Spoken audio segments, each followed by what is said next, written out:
All right, welcome guys. So I've just collected homework 6A and 6B is due on Tuesday. Just a small hint about that assignment. For one of the problems, I think it's problem 79, you need to know the density of air. And so you can get the density of air out of table A3, which is at the back of your book. And then, of course, on Tuesday we're going to have the second exam. I double-checked, and the equation sheet that's on MU Online does cover everything for the entire course. And so if you want to have an early look at what you're going to have available to you on exam day, it is there. Any questions related to that, the announcements? For our exam, there will be 3 questions. And there's 3 chapters that are being covered, so you could consider that as a hint or not. I don't know what a Dr. Michelson is. Well, I don't know. I guess that's all a matter of opinion. Well, we've only got 75 minutes, so no, it won't. All right. Let's go over some key ideas of one of these problems you've got due on Tuesday. It's kind of an interesting one. What it is that there's a jet of water coming out of a nozzle, and the picture doesn't necessarily make it really clear, but you've got, here's the nozzle, and then it's a free jet that's coming up. This isn't water in a pipe. It's just water spraying upward. And the initial diameter of that jet is 2 centimeters. And I emphasize the word initial because as the water goes up, it's losing velocity, right? Because of gravity. So the initial velocity is known, 15 meters per second. And as it slows down, what happens to the diameter of that jet of water? It increases. So continuity says that the flow rate that's coming out of this nozzle is the same as the flow rate up here, higher. So the Q is the same, but as the velocity decreases, that jet gets wider and wider, just to maintain continuity. I don't think that necessarily is like one of the critical aspects of being able to solve for the answer, but I wanted to conceptually mention that to you, that even though it's slowing down, continuity is still preserved. All right, so there's this, I don't know, this object, this cone-shaped object that is getting sprayed by the water. And they say that there's a wire here for stability. And that's just so that it doesn't fly off sideways. The wire doesn't, cause any actual force. The 30 newtons is the force that's down, and the force that's up is the applied by the water impacting the bottom of that object. And so there's an equilibrium there. They're in balance. So where it says here, the height to which the cone will rise and then stop, if we turned on this jet and the cone was down here, it would start to go up at first because the velocity would be so fast that there would be more of a force pushing it up than the weight of the object down. So it's going to start rising and rising until it comes into that point of equilibrium, which is where the upward forces applied by the liquid to the cone are equal to the weight of the cone itself. Any questions so far? So the thing that's holding up is the deflection of the water. And we have a mass flow in. If you draw the control volume, I hope that you're getting to the point where you can sort of see where the control volume ought to be. You'd enclose the object and enclose where the liquid is changing direction. What we can assume is that the water, of course, is slowing down as it goes upward, but then by the time the water gets to this elevation, whatever it is, the velocity, the magnitude of the velocity is the same here as it is there. that the deflection itself isn't slowing down the water. Of course, the direction of the velocity has changed because of that cone and the 60-degree angle that it mentions. And so when you're substituting things into this momentum equation, where it says the velocity out, you're going to need to find what component of that velocity is in the vertical plane. And then when it says velocity in, you can see that all of the velocity as it enters the control volume would be vertical. So you won't have to necessarily worry about the angle for the velocity in. So the last puzzle here is how to find, the last piece of the puzzle is how to find what is the velocity up at this elevation h.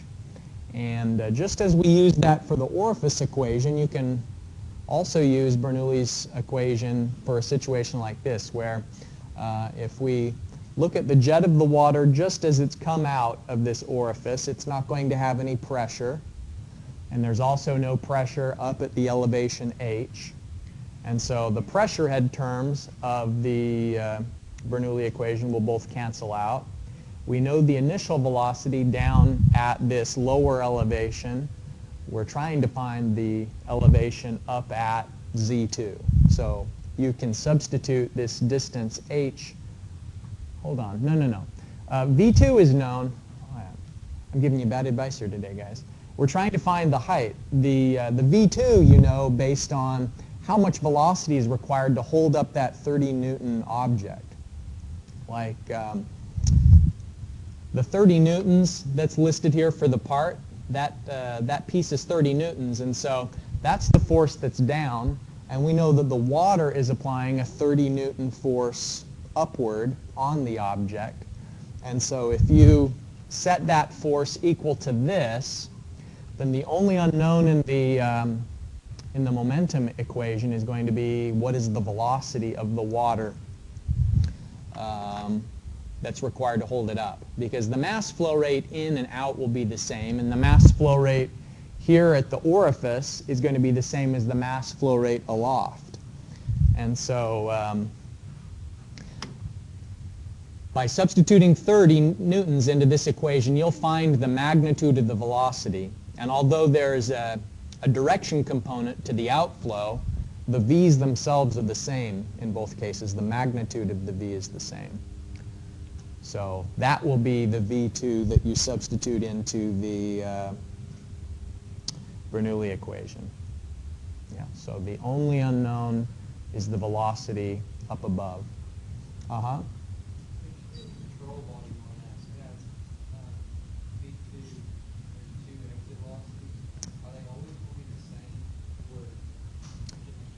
That's a good question. Now, first, I'll mention that since this is a cone-shaped object, there's not two different exit streams. There's just one continuous exit stream. So think in 3 dimensions what it would look like if a jet is being intercepted by a cone. You know, in the lab, we saw with that first 30-degree thing, it sort of sprays the water in all directions. So the magnitude of the velocity is going to be the same, and it's just one stream. Mm-hmm. Yeah. It's possible, but we don't know anything about whether it's non-uniform or not. What we're going to assume, because we don't have any sort of a friction coefficient or a differential fraction going to the left versus to the right, just by inspection we can see it appears that it's held in the center, and that's the purpose of this wire for the stability, is to make sure that it is getting sprayed in the center of the cone. So you just assume that the velocity out after deflection is the same as the velocity in. All right.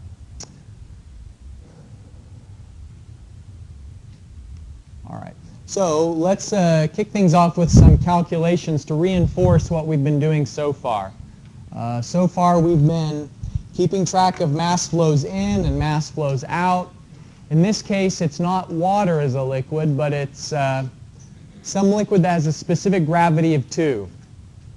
And so if it has a specific gravity of 2, of course, what that means is that when we're calculating the mass flow rate as the density times the volumetric flow rate Q, we're going to have our density equal to 2,000 kilograms per cubic meter because water is 1,000 kilograms per cubic meter.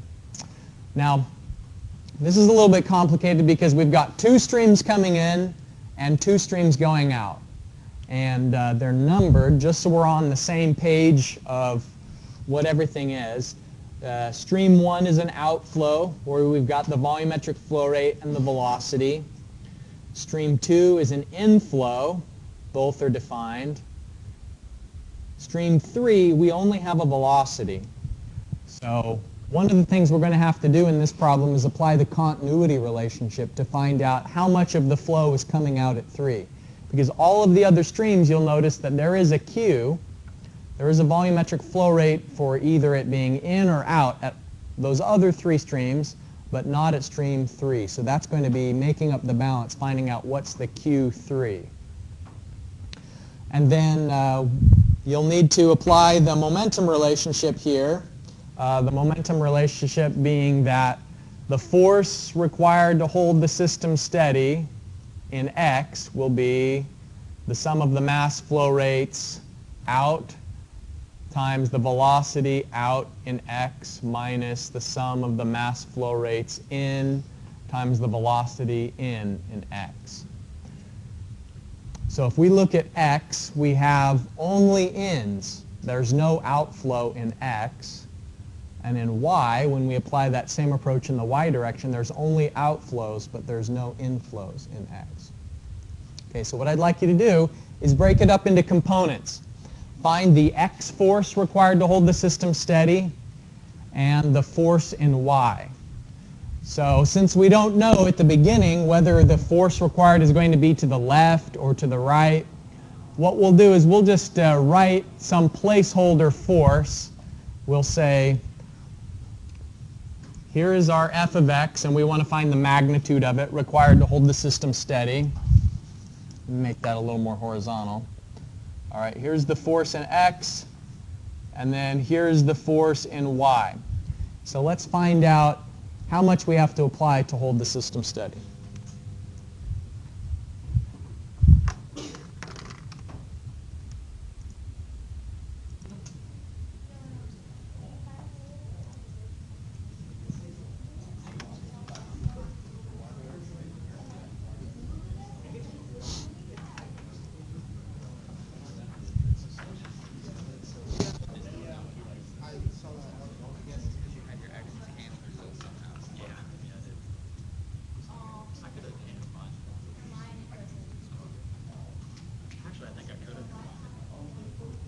So the x direction just has flows in.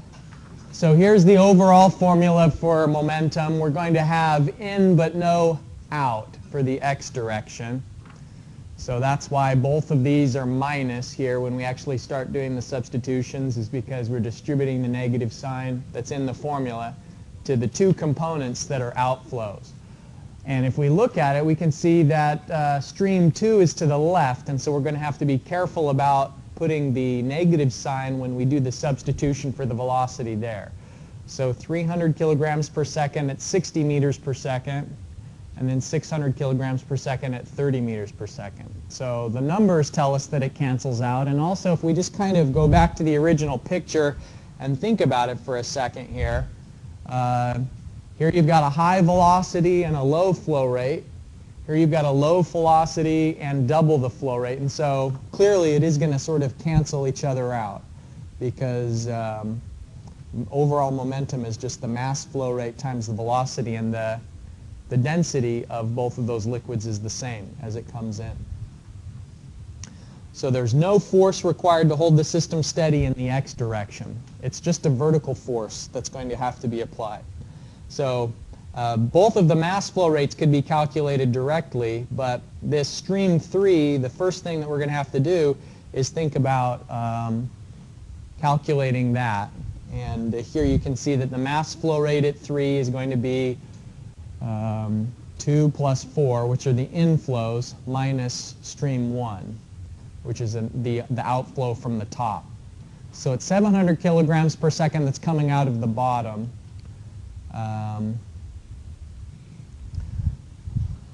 And so when we have only outflows in this one and no inflow, then it's going to be 0 for this right-hand term, for the second part of the right-hand term.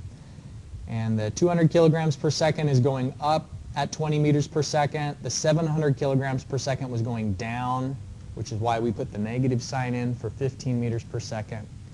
And so the force to hold the system steady, we'll have to apply an external force that's downward, 6,500 newtons. And that should make sense to us conceptually, because if you've got a lot of water coming out of the bottom and very little coming out of the top, it's kind of like a rocket, you know? Like you've probably played with toys before where it's like a little toy rocket that has compressed water and compressed air, and you push a button and it shoots all of the water out of the bottom. So this is working kind of like those jet boots in a way. You know, there's just more flow coming out of the bottom than the top, and so the tendency is going to be for this thing to be shifting upwards. And so we have to apply an external force downward to hold that system steady. Any questions about the calculations?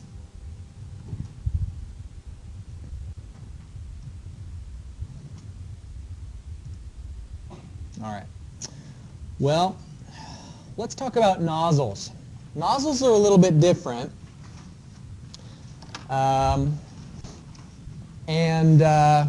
The reason why is that it's not just one external force that's being applied. There's actually another external force that's in a way kind of invisible unless we think carefully about it. So in this nozzle you have a tapering diameter. It's originally 30 centimeters and it squeezes down to 10 centimeters. And there's a flow rate going through here so that we could calculate the velocity at both locations, because remember, Q equals VA, and so since we know the Q and since we've got the diameter, we could find the velocities in both of those sections, and at location 1 and location 2. By the way, this is very closely related to one of your homework assignments. This one, to hold the system steady, we would apply an external force to the flange. Now, there's just one flange here. I know it looks like there's two, but it goes all the way around this pipe. It's a circular pipe. So again, we have to kind of think in 3 dimensions. Now, there's nothing happening vertically in the y direction. There's just here something happening in the x direction. So what we want to find out is how much do we have to push in the x direction to hold that nozzle steady. But the thing that's a little bit tricky is that the water that's in this pipe, it continues to the left. You know, it's not pictured, but you know, here's a pipe that keeps going, and it's just that we haven't drawn it. Here's our control volume. You know, we've got a control volume where some change is happening. It goes up through the top. I'm not going to draw on the wall, but it's as though there is a pressure acting over an area. And so, of course, a pressure times an area is another force. And that's what this formula is showing you here, is that the pressure inside of the pipe that's on the outside of the control volume is pushing to the right.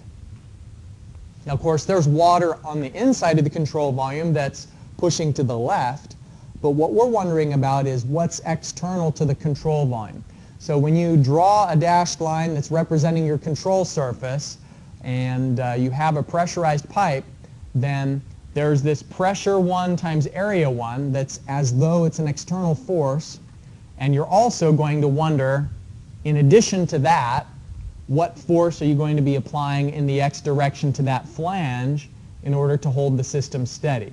And so this component of it is kind of a new thing that you'll see anytime you cut an enclosed pressurized pipe with your control surfaces for a momentum problem. You have to add that component. And so here we've got a mass flow rate that we could calculate based on the volumetric flow rate. So Q is given as 0.3 cubic meters per second, and it's water, which allows us to know the density. And then there's also a difference in velocities. There's the velocity that's coming out. There's the velocity that's coming in, which is going to be lower. And here we can calculate the velocities just based on the continuity relationship, because V equals Q divided by A. All right, so we don't know in this problem, though, what the pressure is. You'll notice that I have the little question mark there, because we're saying we have to account for the pressure in order to find out what external force is being applied. But how can we find the pressure if it's not already known? Exactly right, Bernoulli's equation. Why does that apply here? Okay, because of continuity, right? It can apply in part because if it's a jet of water that's coming out, remember that here, just outside of the nozzle, if we called that, I guess, 2,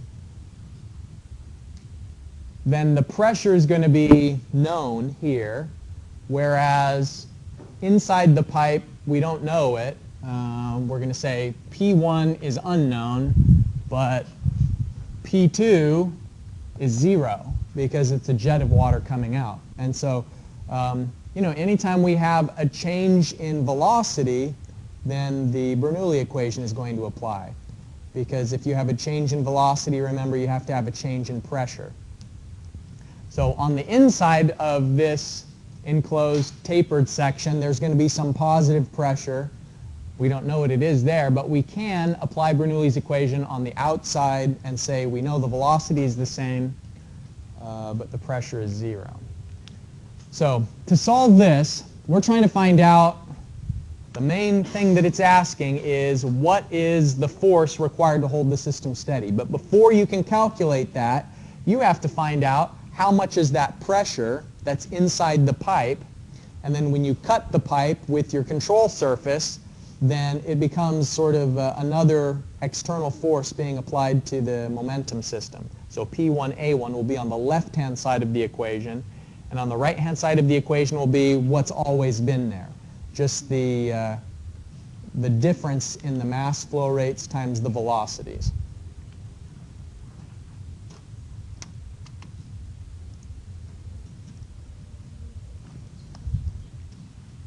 These little arrows, I drew those on separately from the figure that was provided in the book.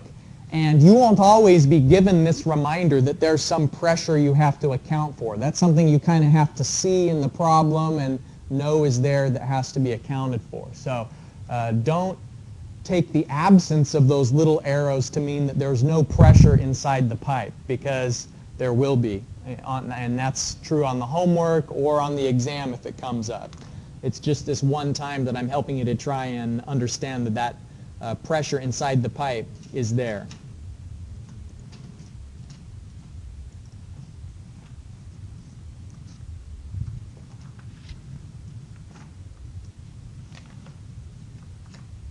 I've got the answers to some of the preliminaries up on the screen there.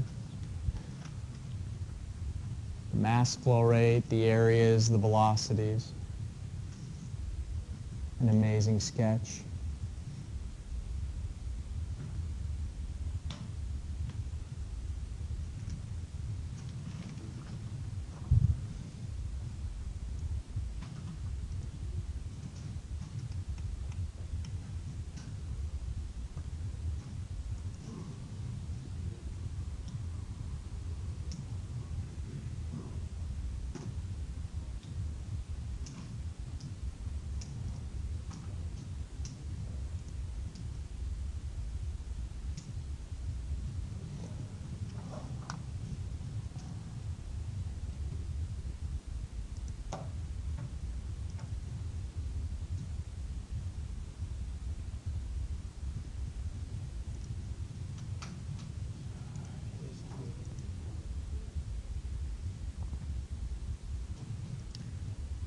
All right, so if you've gone as far as the pressure, then you see that it's 720,000 newtons per meter squared. We got that from Bernoulli's equation. And then when you put it into momentum, here where it says the sum of the forces in the x direction, what that means is the pressure times area force, which is external, and it's acting to the right, plus some external force applied at the flange. And we don't know the direction of that necessarily. But this pressure times area, that has to be acting to the right because it's on the outside of our control surface pushing towards the right. If we had a different type of pipe, like if it was, well, I'll show you a key idea in a moment that will address what happens if you've got pipes you're cutting in different directions. So if you rearrange this just to solve for the external force that has to be applied at the flange, then you should get that it's 40,000 newtons to the left.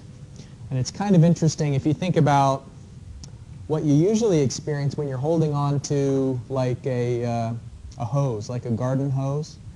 You know, if I thought about it, I would have thought the hose is pushing my hand the opposite direction that the stream is coming out, right? So what I have to, the force I have to apply is forward to get the water to go forward. But here what this is showing is that you actually have to push to the opposite direction. So the negative sign here means that you're actually pushing to the left. And I think the reason for that is because we have this really large pressure inside of the pipe that's pushing to the right. And also with the hose, if you think about it, the water's coming up vertically and then it changes direction towards the out is in the horizontal direction.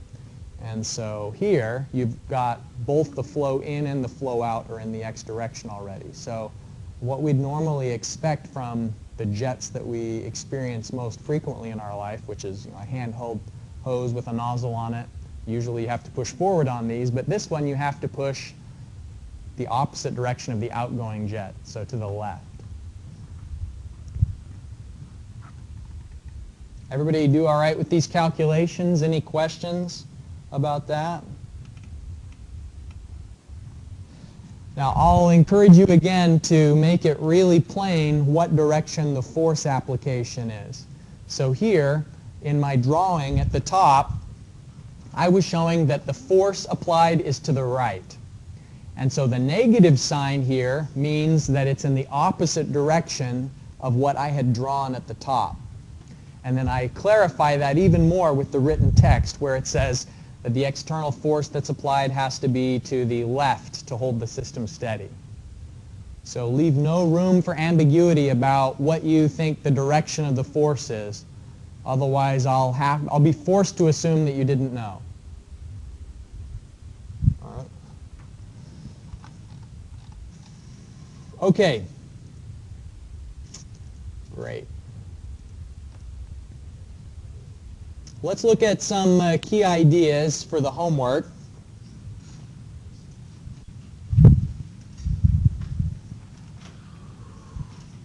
So you've got a pipe bend, and the flow is continuing on both sides of this pipe bend. All we're seeing is the section that the direction is changing.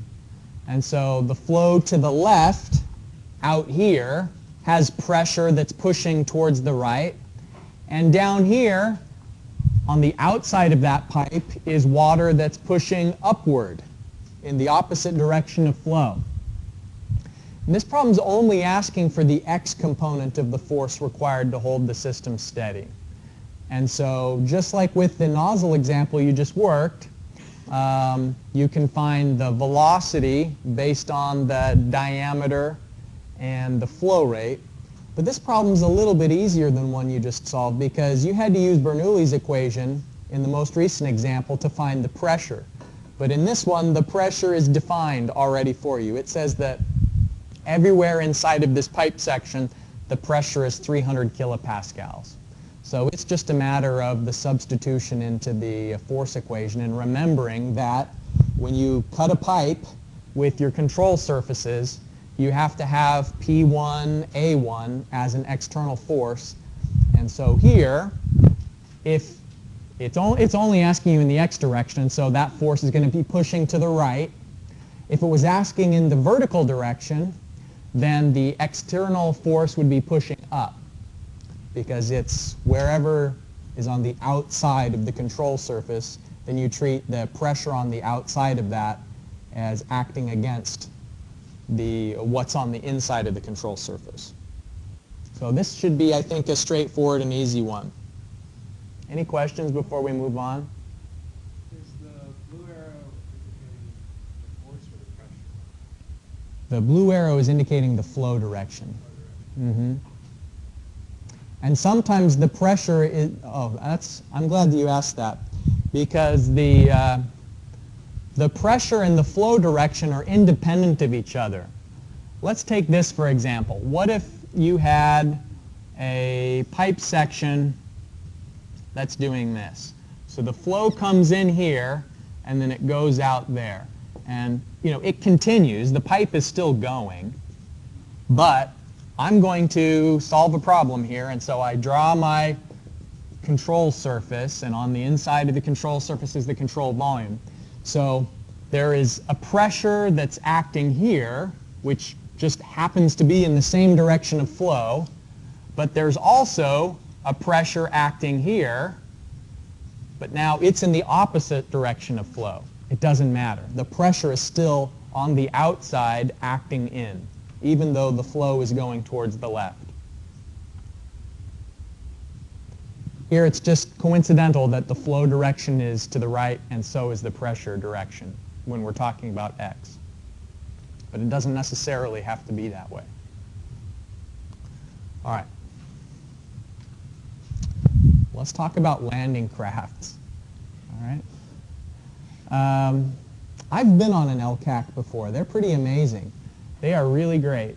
They're big. They're large enough that you could have 180 troops fully loaded with all their gear on here, or a tank like is shown here, a full battle tank for light armor vehicles. So they're very large, and they burn loads of fuel, 1,000 gallons an hour.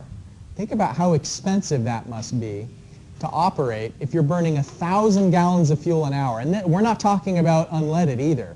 These burn jet fuel. And so that's like really expensive gas. Like, I remember up at the Huntington airport, just waiting for my brother to come in one time. I went over to the, like they call it an FBO. It's where like the little private pilots can buy gas. And the fuel there was over $6 a gallon. Now this is back when fuel prices were a little higher than they are now, but jet fuel is expensive. And so 1,000 gallons an hour, they're probably spending like $3,000 an hour just on fuel. But you get something out of that. You get incredible speed. They go about 80 miles an hour, fully loaded with 4 light armor vehicles. So they're amazing. They're very large and wide, 26 meters by 14 meters, and they can carry 185,000 kilograms. Like, we usually think of a coal truck as being pretty big, right? Like, a coal truck is, like, even if it's overloaded, maybe 40,000 kilograms, right? So this is just massive. Let's watch a video of a hovercraft just to see how cool they are and how they pop up onto a cushion of air.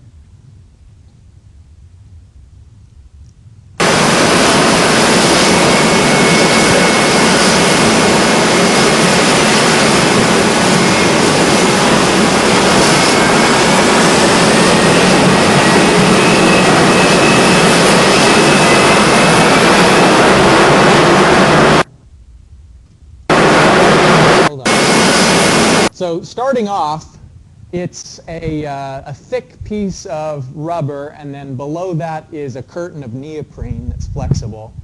And when it's deflated, it can still float out on the ocean. But the reason why they have the cushion is because it can go so much faster when it's riding on a cushion of air than if it's actually down in the water. There's a lot less friction and drag when it's riding up on the air cushion. So inside of here are these engines that not only, you can see the fans in the back here, that's for forward thrust, but then these are movable, I don't know, they're like ducted fans that they can turn around to maneuver the vehicle and to also give it additional speed.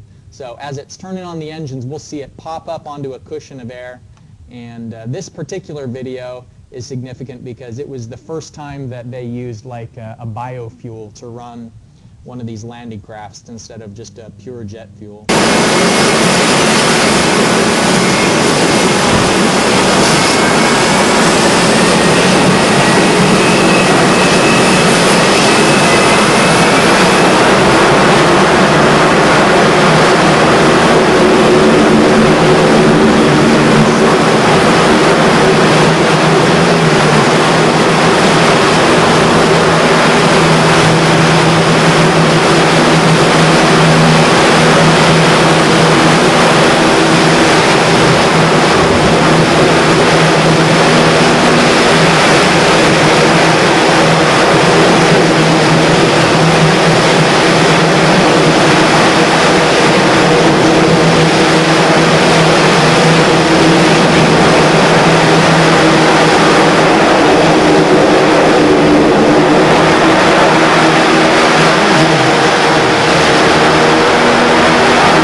So talk about momentum.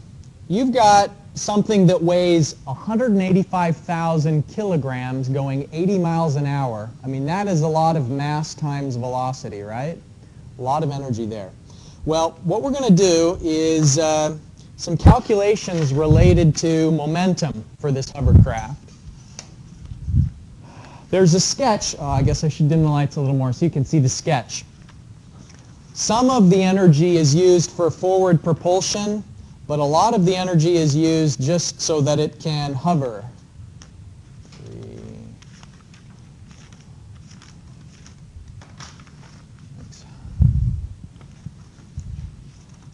And what allows it to achieve forward movement is the fact that those fans that are here represented as propellers are pushing the ambient air backwards.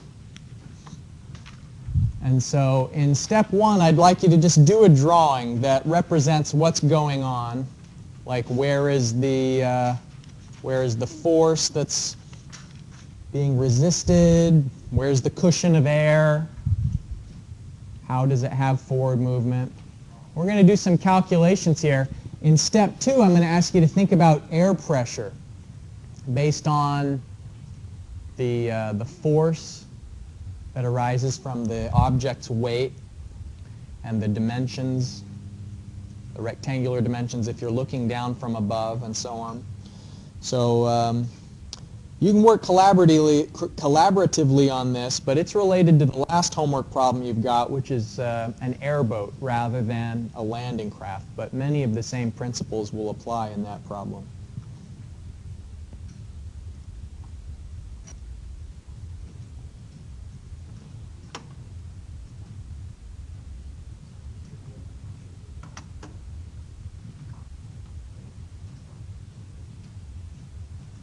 What's kind of amazing is how low that pressure is.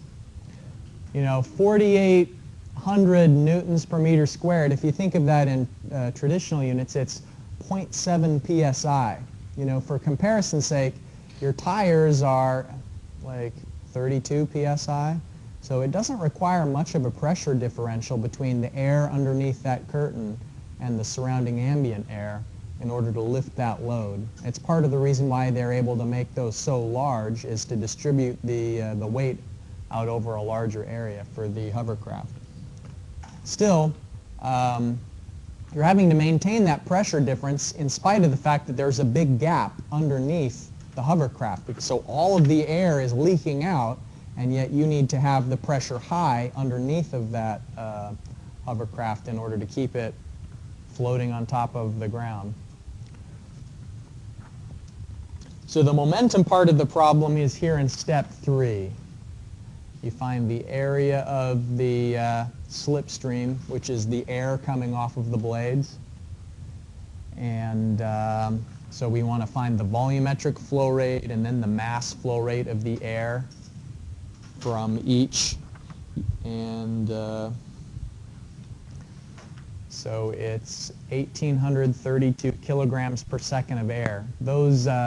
That's really a lot of air mass that's moving around there. And it'll lead to a force from each of the blades of 275 kilonewtons. So in total, almost 550 kilonewtons of force since there's 2 of them. Now, this is assuming that it's stationary. It has more thrust when it just starts moving compared to once it begins moving. Anybody see why that would be the case? Why it doesn't have as much forward thrust after it's actually in motion? It's not the friction, although that probably is one additional thing that keeps it from accelerating faster than it does. Look at the momentum equation here. So at the beginning, when it's not moving, we just have the air that's going out of our control volume. We've assumed that the velocity of the air that's coming in is 0. But once that LCAC is going 80 miles an hour, then the incoming air has a high velocity, and so the difference in velocity between the out and the in is smaller. And so the force here, F, depends on the difference in velocities. And so if the 2 velocities are closer together, then it generates less force than if the incoming air is stationary. So in terms of acceleration, you can go about 0.3 Gs. And I looked it up. A Ford Mustang, only does 0.56 Gs, and we think of that as like really, like screaming acceleration. I guess I should replace that with the reference to what the Tesla can accelerate in, because it can accelerate even more quickly. But still, that's pretty fast for something that's 185,000 kilograms, right? Maybe the 1,000 gallons of fuel an hour makes more sense when you think about how heavy it is and how quickly it's moving and how fast it can accelerate. Any questions on that problem? So the homework problem that you have that's related to this asks you about both cases. What about when it's just starting moving, and then once it is moving at a certain speed, trying to think about what force is being generated by the gases that come out of the airboat. And the key to that is just looking at the differences in the 2 velocities in your force equation. That's it for today. Let me remind you that when you come here on Tuesday, we're going to have a real fun time because it'll be exam 2. I'll print the equation sheet for you. There's no need for you to print that out in advance, but definitely bring your calculator that day and a pencil, and I'll see you then.